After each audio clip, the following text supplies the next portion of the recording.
Discover the 10 ugliest Dodge cars, both in looks and performance. From design disasters to underwhelming drives, see which models made the list and why they fell short.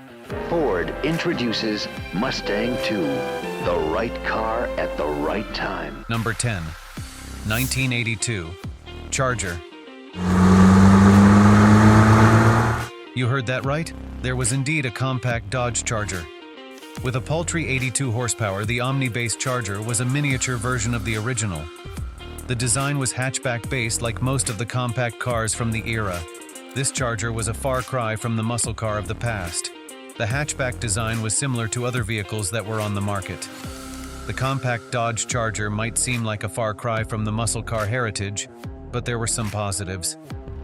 The increased fuel economy was a major advantage. The Charger also had a much better off-the-line performance than the Camaro or the Mustang at the time. It was just difficult for Dodge enthusiasts to get over the fact that the Charger had become an Omni clone. Number 9. 1995 to 1999. Neon. Hello everybody. Today let's take a look at this 1999 Dodge Neon Sport. The Neon was one of those cars that we all fell in love with at first. It has plenty of headroom for a small car and enough power to make us wonder what was under the hood. The love affair lasted for a brief time, however. This nice-looking car had problems straight out of the gate. The Dodge Neon was famous for recalls dealing with the exterior lighting components. The 1997 model in particular had 6 recalls and 1 investigation. The other years had similar recalls, along with over 100 complaints made to the dealer covering simple things like lights and seatbelt issues, all the way to cooling system failure and engine problems. Number 8. 1984 to 1993. Daytona. $7. And this full tilt turbo Z package that adds flashy trim, front air dam, and built-in rear spoiler, all for $11,000. The Daytona was a zippy little 4-cylinder front-wheel drive car that acquired its name after the mighty Dodge Charger Daytona that ate up the competition on the racetrack. A turbo was available, as well as a sports package that gave it a beefy look for a small car. It came during the time when muscle cars were coming back into demand.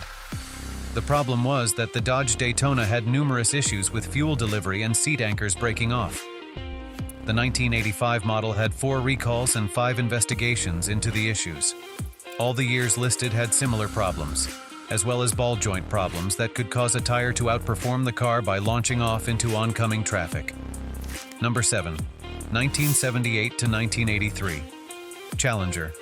Muscle cars. The 1970 Dodge Challenger is one of the best. It was a challenge. The second generation of Challenger was a revived edition of the earlier muscle cars that had so much success, but they were geared more towards a sporty coupe car because of the need for fuel economy. Dodge decided to outsource these cars to Mitsubishi, which used their 4-cylinder engine and body design. The problem with any sporty version of a previous muscle car is that they are judged by the previous generation. The second generation had above-average abilities for a 4-cylinder, but had some issues that kept it on the list of Dodge cars to avoid. It had 2 major recalls due to fuel issues.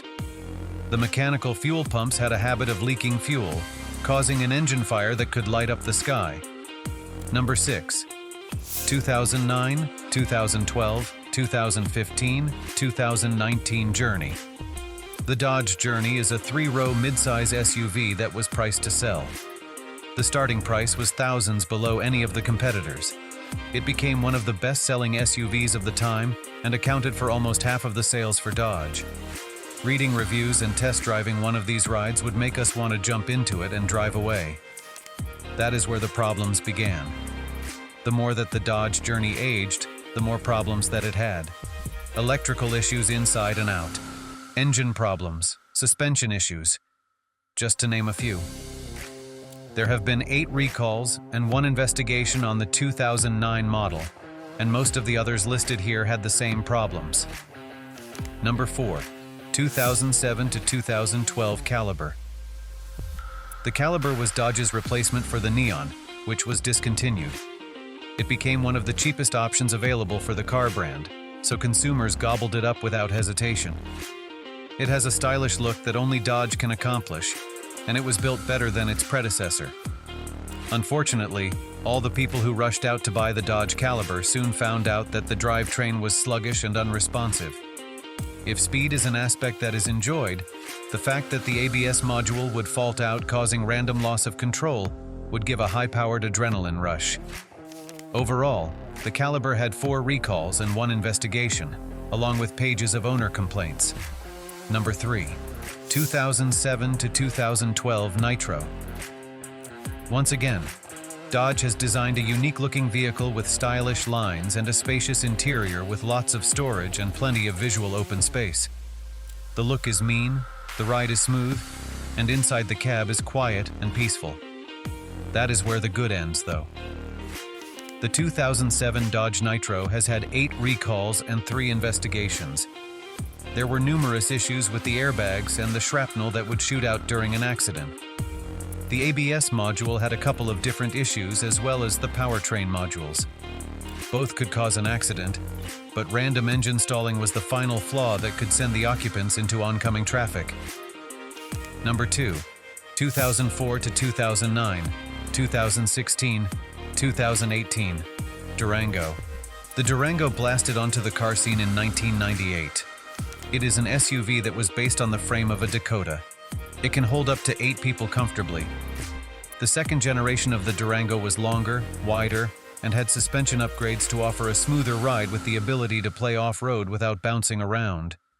As with most of the Dodge products during this time, the 2011 Dodge Durango has some problems. It has had 8 recalls and 4 investigations. Alternator failure and fuel pump relay issues could cause engine stalling. All the years there were various electrical problems, and some of them could even start a fire in the cab or under the hood. Number 1. 2011 to 2014, 2018, 2019 Grand Caravan. The most important thing to remember about the Caravan is that it was the first of its kind. That is right. It started the minivan craze back in 1983 and has been going strong ever since. Going strong may be putting it a little too generously when you consider all the problems that have plagued this vehicle over the years. Even the earlier models had issues with the electrical systems, and the issues persisted even as technological standards improved. Most years of the Dodge Grand Caravan had 3 to 4 recalls and at least 1 investigation. Engine module failure was one big issue that the Caravan had, along with transmission failure and early brake wear. All issues are serious enough to run the other way when offered one to purchase. Dodge has produced some beasts that resonate with many buyers looking to buy a powerful and affordable American car. Along with the good memories of the past and the ones yet to come, came the embarrassing moments that plague every car maker.